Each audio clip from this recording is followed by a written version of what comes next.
My name is Amy Ellenbogen and I'm curator at Smith Studio in Cape Town.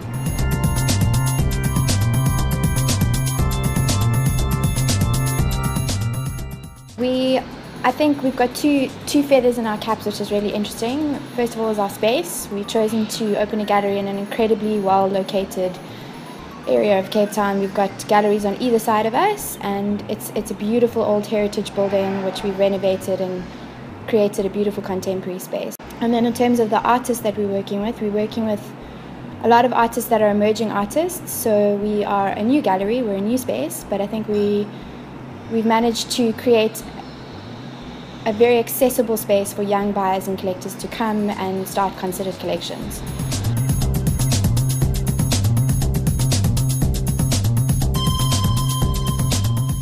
I think there are a lot of people that want to enrich their lives with really considered fine art. So they're not sure where to start. So just even walking into a gallery space is an intimidating start. So for us, we didn't want a white cube space. We wanted a warm, friendly gallery space, which I think we've achieved. Our second goal is just to help them create considered collections, so well-balanced collections. We are working with painters, drawers, photographers. We've got a lot of people that we're working with, so we've got a lot of opportunity for people to have a lot of choice and vary in what they buy.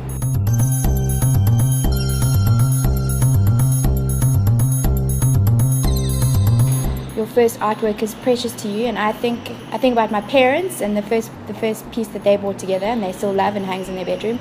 I think it's something that you must love and you must enjoy. So I would never purely tell a buyer to just buy something for an investment sake when it's their first artwork that they're buying. But then it's also nice to know that what you're investing in is actually something that's worth something. So we have that discussion with them and we help them. But yeah, the definitive answer would be you must love what you're buying.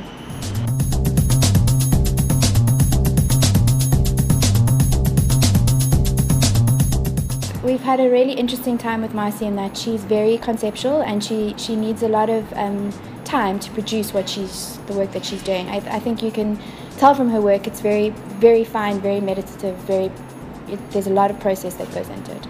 So for us, we wanted to make sure that she had, firstly, enough time to produce what she needed to do, and then just give her the space to do that.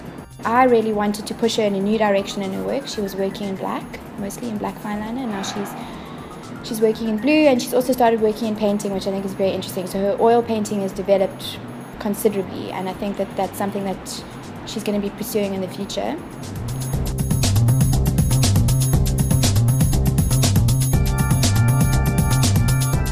The show is broken up into 3 divisions for me. She's looked at the very calming presence of a body of water. So she's looking at water itself and having a very naturalistic response to that. But through her meditative process, so through her actual hours and hours that she puts into creating these works, her thought patterns really start to influence her mark making. Then the second division is she started working in oils. She's looking at something that's very violent. She's looking at volcanic smoke, and she's trying to portray that also in a very naturalistic way. She's honing in on very specific parts of smoke, or she's not looking at an overall view of a volcano and the power of a volcano. She's looking at certain elements of that. The power of entanglement lies in everybody's ability to create their own feelings. It's very much a heart reaction. It's not a head reaction.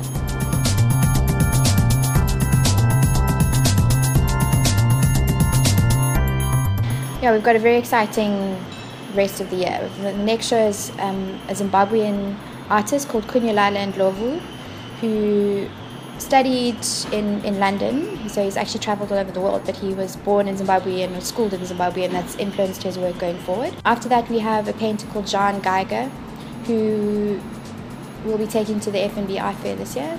And then after that, we have another female artist called Rosie Mudge, and then we have a printmaker called Dale Lawrence, and then we finish the year with David Britz. So yeah, we've got a busy year ahead.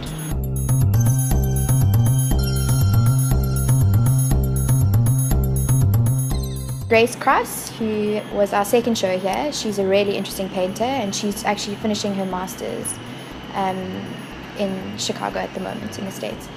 She's definitely somebody to watch. We're working with a lady called Jill Joubert, who did her master's at Michaelis last year.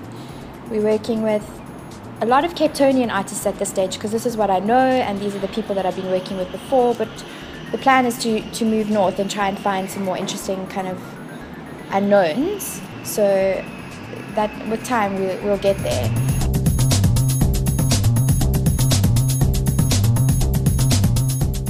I think it starts with us actually buying, really going and looking at shows, and even me, like I'm not buying enough art, I don't think. So I think actually just starting at home and just putting art into our spaces and enriching our spaces. I think people mustn't be afraid to buy art. It can bring you infinite joy.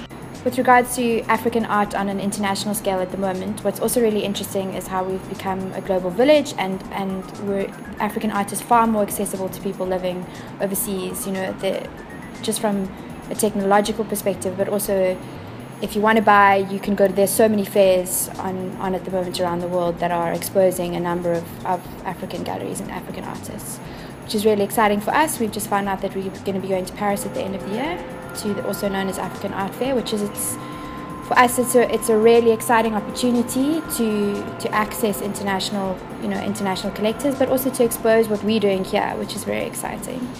And through publications like ARTsouthAFRICA, we're able to expose on a small level what's happening, but now we're able to really go across and really do that. So I think what you guys are doing is really important and exciting for us. So we're very excited for our first year to be going to F&B and to be going to Paris.